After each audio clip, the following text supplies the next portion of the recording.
Buenas noches, bienvenidos nuevamente al estudio del libro Tania.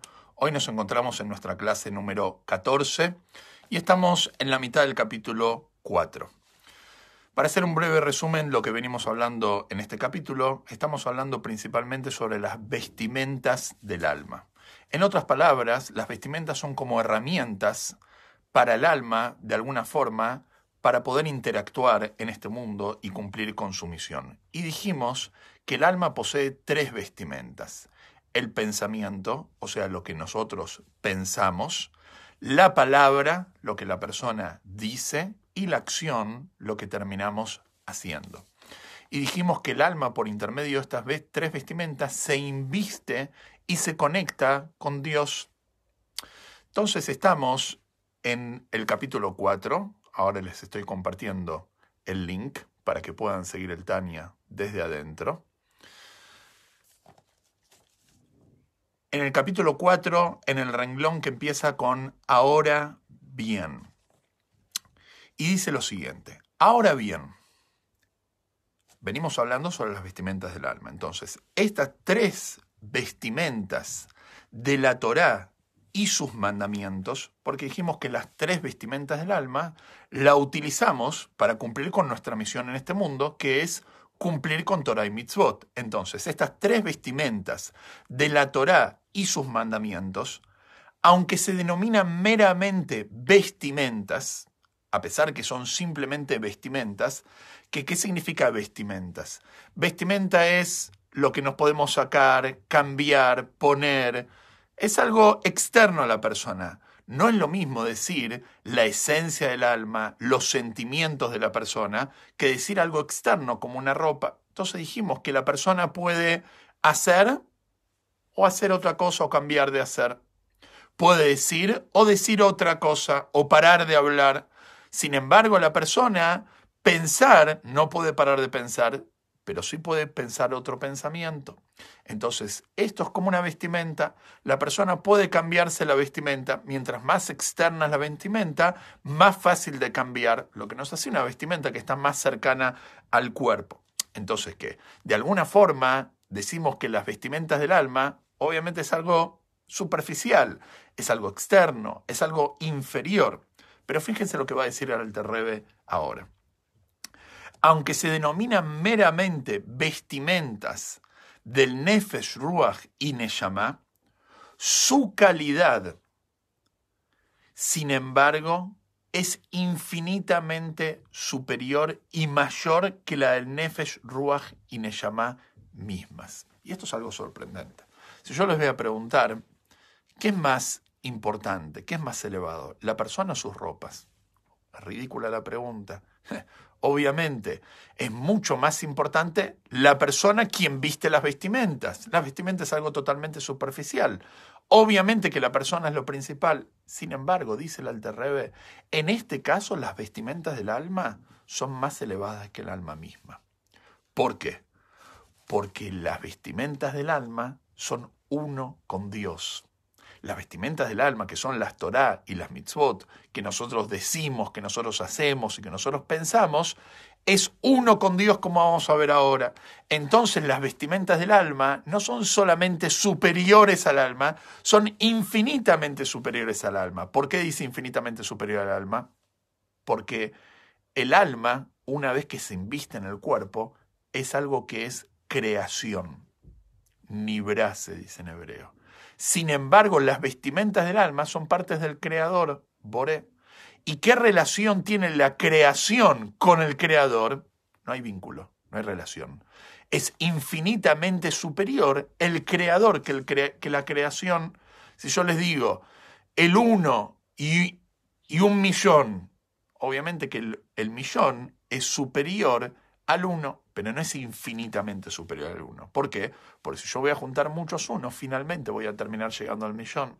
Sin embargo, si yo digo 1.000.000 e infinito, nunca voy a llegar juntando unidades o millones al infinito. Lo mismo la creación y el creador. Nunca la creación puede llegar a ser el creador. Entonces, Cuando decimos el alma es parte de la creación. El alma, una vez que se inviste en el cuerpo, es parte de la creación. Sin embargo, las vestimentas del alma, cuando se conectan con Dios, son parte del Creador. Y esto es lo que está diciendo el Alter Rebbe aquí.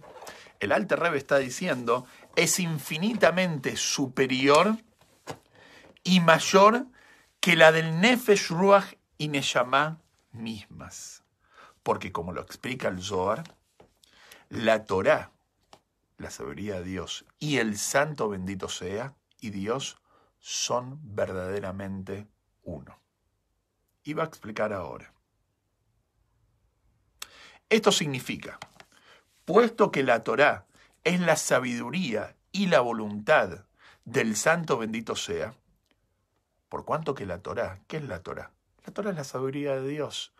Entonces, la sabiduría de Dios, como vimos en el capítulo 2 y ahora lo voy a volver a repetir, la sabiduría de Dios es uno con Dios. Entonces la Torá, que es la sabiduría de Dios, es uno con Dios. Y cuando nos conectamos con la sabiduría divina, nos estamos conectando con Dios. Entonces estamos, de alguna forma, conectados con el infinito. Entonces, otra vez, esto significa, puesto que la Torá es la sabiduría y la voluntad del Santo bendito sea, son uno con su gloria y esencia, ya que Él es el conocedor, el conocido, como se explicará antes, en nombre de Maimónides, en el capítulo 2, que lo vimos ahí tan claramente. Entonces, nosotros decimos, bueno, las vestimentas del alma entonces son más elevadas que el alma, pero Dios es infinito. ¿Cómo nos podemos conectar con la sabiduría de Dios? Si Dios es infinito, ¿acaso tenemos algún vínculo con la sabiduría infinita de Dios? Entonces el Alter Rebbe va a responder a esta pregunta y dice así, a pesar del que el Santo bendito sea, es denominado Ein Sof, a pesar que Dios es denominado infinito, y su grandeza, la grandeza de Dios, jamás puede ser sondeada, nunca vamos a poder entender realmente la grandeza divina de Dios. Y continúa, son diferentes versículos, por eso lo trae entre comillas. Y ningún pensamiento lo puede aprender, con H de agarrar, en absoluto. Y así también son su voluntad y su sabiduría. Como está escrito, no hay indagación posible de su comprensión. Entonces surge la pregunta, ¿cómo la persona se puede conectar con Dios por intermedio de la Torá, si la Torá es infinita? Y también está escrito, cuando busques comprender a Dios, encontrarás, con signo de pregunta. Y está escrito, porque mis pensamientos no son como tus pensamientos. Entonces, viene la pregunta. Nosotros la explicamos de afuera, ahora la vamos a hablar desde adentro. Entonces, ¿cómo puede decirse que al entender la Torá, la persona aprende, agarra la sabiduría de Dios? E incluso a Dios mismo. ¿Cómo podemos decir que, lo que dice el Zohar, que cuando la persona estudia Torah se está conectando con el Creador?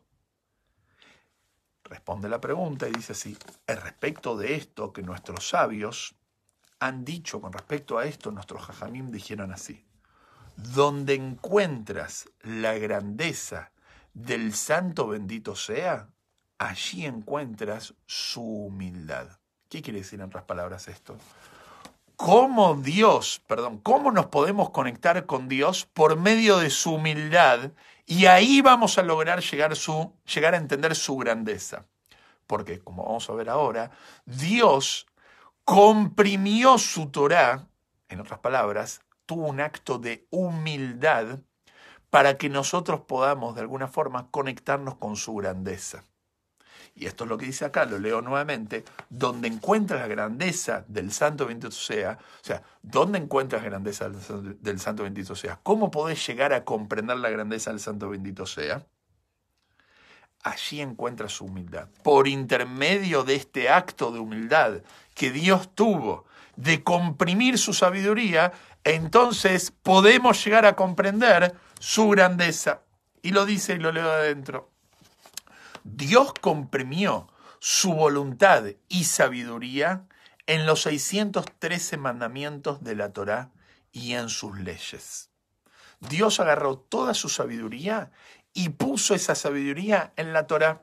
Como habíamos explicado de alguna forma, que cuando el Tania llegó a las manos de uno de los amigos del Alter Rebbe, este amigo del Alter Rebbe dijo: ¿cómo el Alter Rebbe pudo poner un Dios tan grande en un libro tan chico?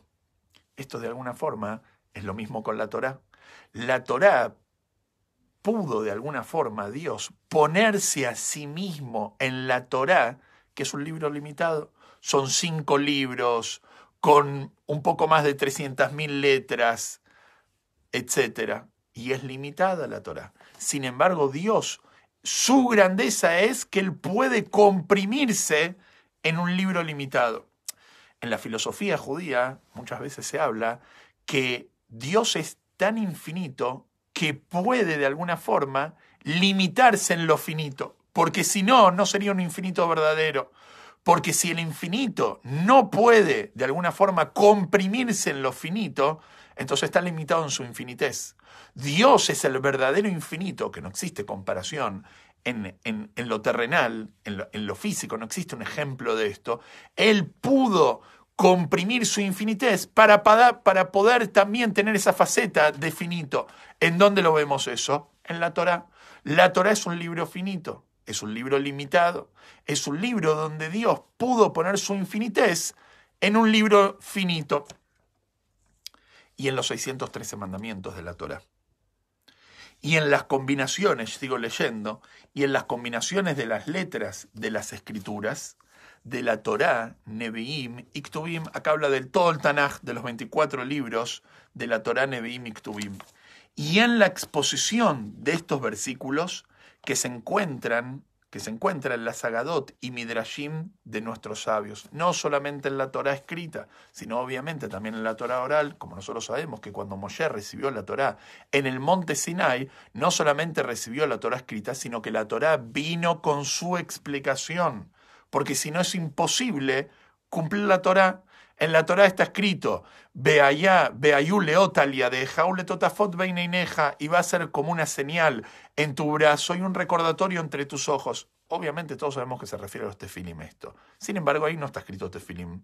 Y en ningún otro lugar está escrito que eso se refiere a los tefilim, ni de qué forma son los tefilim, y qué tiene que estar escrito dentro de los tefilim, y de qué color son los tefilim, y qué medida tienen que tener. ¿Dónde está escrito todo eso? Eso está escrito en la Torá oral. O sea que obligatoriamente la Torá escrita viene con una explicación oral que Moshe, cuando bajó, la enseñó oralmente a Yoshua, a sus hijos, a Aarón, a todos los sabios de Israel, como el Raman cuenta cómo fue el proceso de enseñanza, paso por paso, cómo Moshe enseñaba la Torá a todo el pueblo. Sea su memoria bendición. Dios comprimió, sigo leyendo, su voluntad y sabiduría en todos estos para que cada neyamá, o incluso, no solamente los que tienen ese nivel de neyamá, que es un nivel elevado, incluso los inferiores de niveles de ruach y nefesh, niveles inferiores, como explicamos, que el alma está compuesta de 5 niveles: nefesh, ruach, neyamá, hayá y yehidá, y nefesh es el nivel más bajo, le sigue ruach, y el tercer nivel ya es neyamá. No solamente el que tiene el mérito de tener ese tercer nivel revelado, sino aún los que tienen revelado solamente el nivel de ruach y nefesh. Tal como está en el cuerpo humano, puede aprenderlos con su intelecto, a fin de que pueda cumplirlos. ¿Para qué Dios comprimió su Torá, su sabiduría, en algo limitado como en la Torá y en la explicación de nuestros sabios, que es la tradición oral, la Torá oral, Torá Shebe'al Peh? Para que toda persona, aún una persona de un calibre espiritual bajo, ni hablar un tzadik que tiene un nivel espiritual elevado, puedan comprender la Torá de acuerdo a su capacidad y finalmente cumplirla. Y por intermedio de eso, utilizar sus vestimentas del pensamiento, palabra y acción, que es lo que estamos hablando en este cuarto capítulo, para conectarse con el Creador. Interesante que la Guemará en Shabbat, el Tratado Talmúdico en Shabbat, en la página 105, folio A, dice que la palabra Anojí, que es la primera palabra de los 10 mandamientos, yo vendría a ser en castellano, yo soy Dios tu Dios, es, si agarramos cada una de las letras de la palabra Anojí forma la palabra Ana Nafshi Ktavit Yavit, que significa yo a mí mismo me escribí y me entregué en la Torá. ¿Qué significa Anojí? Dios empieza con los 10 mandamientos. Interesante igual, paréntesis chiquito, que la palabra Anojí no es una palabra hebrea, es una palabra egipcia. Así está escrito en los comentaristas. Pero eso es una historia aparte, porque Dios empieza los 10 mandamientos con una palabra no hebrea, sino egipcia. Anojí, ¿qué viene a enseñarnos? Dios mismo se inscribió y se entregó por intermedio de la Torá. En otras palabras, cuando la persona estudia Torá, ¿con quién se está conectando? Con Dios mismo, con el Creador. Y esto es algo impresionante. Y esto es algo que de alguna forma nos da la posibilidad de conectarnos con el Creador.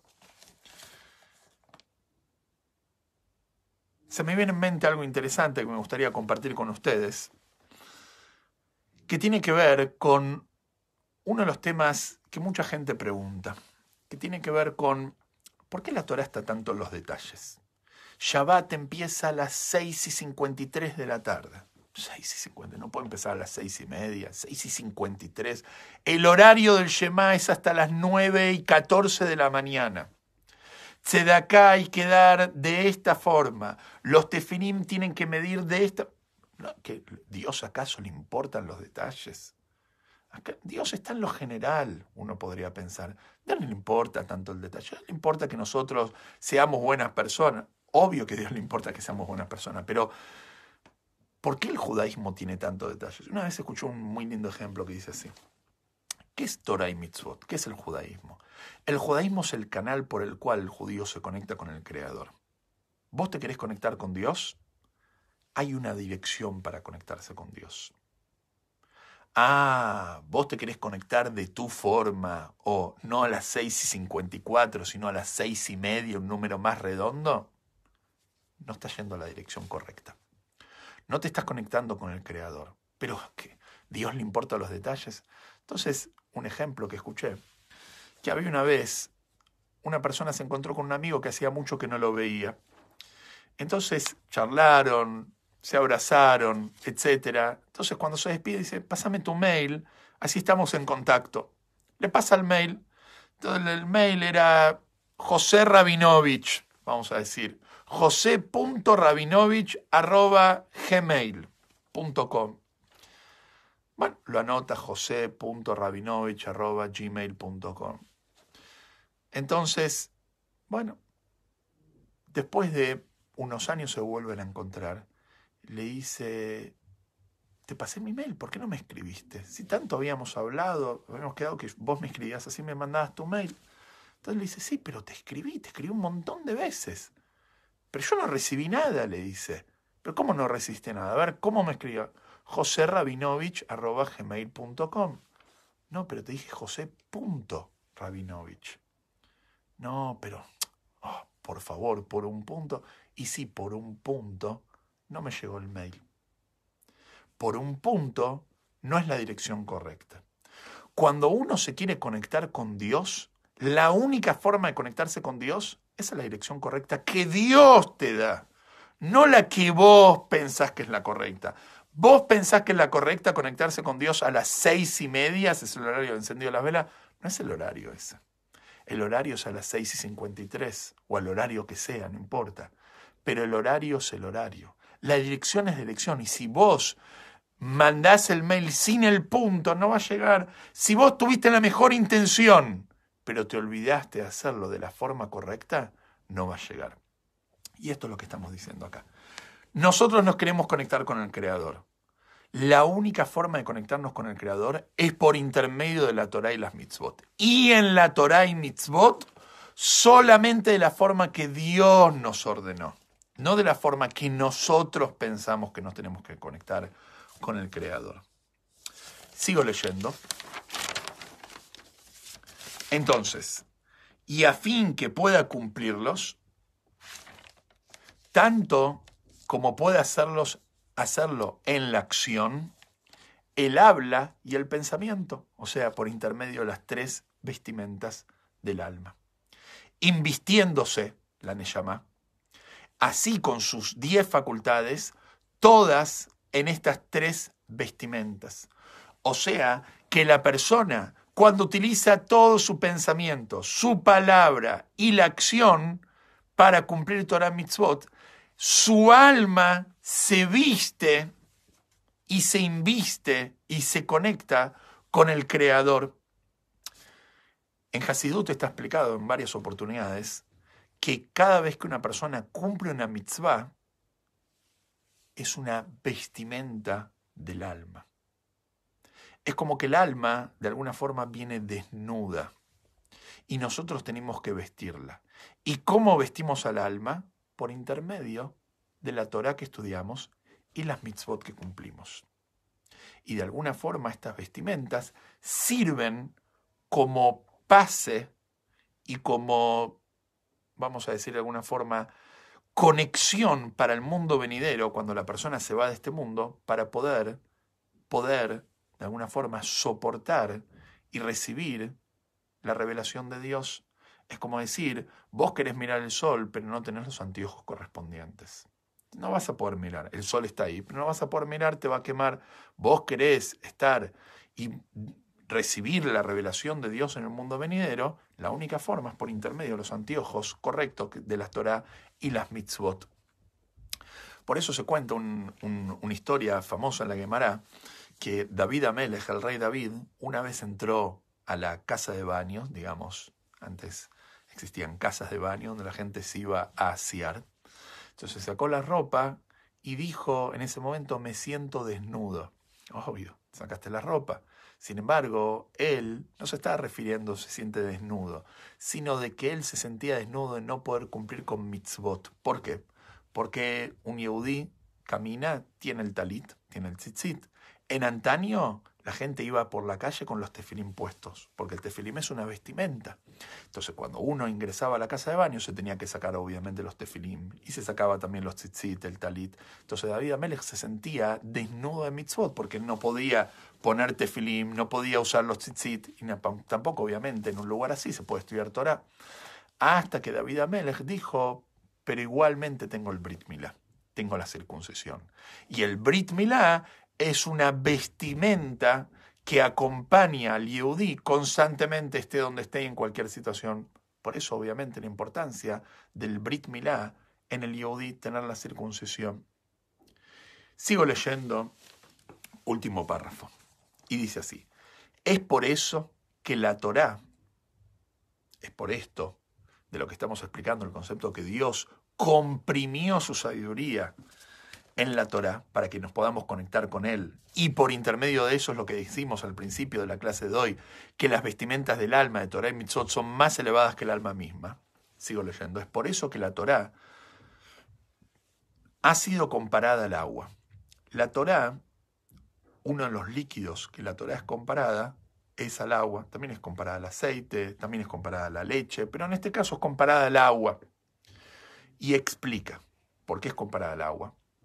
Pues tal como el agua desciende a un nivel superior a uno inferior, del mismo modo ha descendido la Torá de su sitio de gloria. ¿Qué significa que el agua, de la misma forma que bajó, se estaba arriba, bajó abajo? Muy sencillo. Por ejemplo, nosotros recibimos la luz del sol. La recibimos, salimos a la calle, recibimos la luz del sol.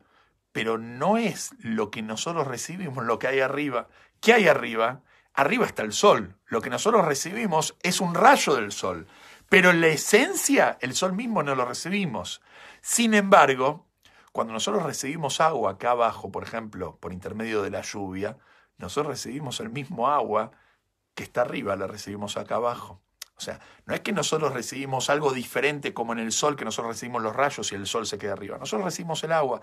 Es más, en esencia, el agua originalmente es de acá abajo de la tierra. Sube por intermedio de los vapores arriba y baja de la misma forma está arriba en agua, baja aquí abajo a este mundo. Lo mismo la Torá. Nosotros sabemos que la Torá realmente pertenece a este mundo, como es sabido la discusión que tuvieron los ángeles en la entrega de la Torá con Dios, que ellos querían que la Torá se quede con ellos, y Dios, por intermedio de Moshe, le mostró cómo realmente la Torá pertenece a este mundo, porque la Torá, como bien Moshe lo dijo, la Torá habla de no robarás, no matarás. ¿Acaso los ángeles pueden robar? ¿Acaso los ángeles pueden matar? ¿Acaso los ángeles pueden codiciar? ¿Acaso los ángeles trabajan 6 días que el séptimo necesitan descansar? No. La Torá está en lo terrenal. Entonces, volviendo al ejemplo, de la misma forma que el agua que está arriba está abajo, la Torá es comparada con el agua. Y dice así: en su estado original, la Torá es la voluntad y la sabiduría de Dios. Y la Torá es uno y lo mismo con Dios. En su estado original, la Torá es uno con Dios. A quien ningún pensamiento puede aprender, como dijimos antes, ningún pensamiento puede agarrar. De allí la Torá, desde ahí arriba, la Torá, ha viajado en descenso por etapas de ocultamiento. La Torá fue bajando en la misma Torá, pero de alguna forma se transformó en un idioma humano. La misma Torá que tenemos acá abajo es la misma Torá que hay ahí arriba. Solamente que arriba no habla de un toro que cornea y lastima a la propiedad de una persona, como habla la Gemara. No habla de 2 personas que tienen un pleito, ni habla de plata física, sino, como se dice, en la yeshivá de arriba estudian Torá, la misma Torá que nosotros estudiamos, pero lo estudian en un idioma espiritual, no oculta, en un idioma no físico. Sigo leyendo. Etapa tras etapa, en el Ishtalshelut de los mundos, en el proceso de descenso, como explicamos el Ishtalshelut, que es un proceso de cadena, que está todo conectado uno con el otro, como los eslabones de una cadena, que cuando uno mueve el último eslabón, se mueve el de arriba, el Ishtalshelut de los mundos, hasta que se invistió en cuestiones materiales, hasta que la Torá finalmente se termina invistiendo en un toro, en un ladrón, en tzedaká, en Shabbat, en propiedad, en daños y perjuicios, todo lo que es la Torá, y cosas de este mundo corpóreo, que abarcan casi todos los mandamientos de la Torá y sus leyes, porque como nosotros sabemos, el judaísmo es prácticamente todo temas físicos. No es una forma de vida espiritual. El judaísmo, todas las mitzvot son físicas. Si van a encontrar una mitzvah que no es física, me gustaría que la compartan conmigo. Me van a decir, amor al prójimo, sí, amor al prójimo, Abat Israel, pero que se concrete en lo práctico. No, simplemente un sentimiento. Anda y ayúdalo, prestale de tu dinero. Eso es Abat Israel. Que abarcan casi todos los mandamientos de la Torá y sus leyes, y también en las combinaciones de las letras físicas escritas con tinta en un libro, en el libro de la Torá, a saber, los 24 libros de la Torá, Nevi'im y Ktuvim, que incluye la Torá, que incluye el libro de Yoshua, Melahim, Shoftim, el Teilim, Megilat Ruth, Megilat Esther, los Nevi'im, los profetas, etcétera, así hasta los 24. ¿Con qué objetivo? A fin de que cada pensamiento humano pueda aprenderlo, como dijimos antes. ¿Para qué Dios hizo descender la Torá en un idioma humano? Para que nosotros, los seres humanos, podamos comprender la Torá. No tenemos que simplemente creer, tenemos que entender también.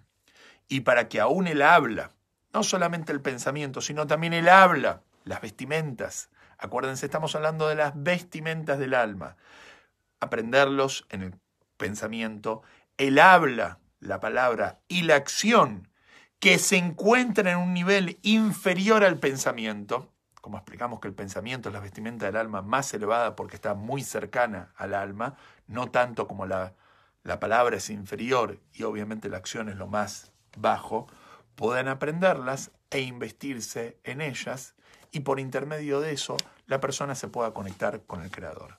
Entonces, en pocas palabras, ¿qué es lo que vimos hoy? Continuamos con las vestimentas del alma. Y dijimos que a diferencia que las vestimentas físicas obviamente son inferiores a quien las viste, las vestimentas del alma porque son vestimentas de Torah y Mitzvot, cuando la persona se conecta con el Creador, las vestimentas del alma son superiores a quien las viste, que es el alma. Porque las vestimentas del alma son parte del Creador y el alma misma es parte de la creación. Así que si Dios quiere, la semana que viene vamos a continuar con el capítulo 4. Que tengamos todos una excelente semana. Shavua Tov.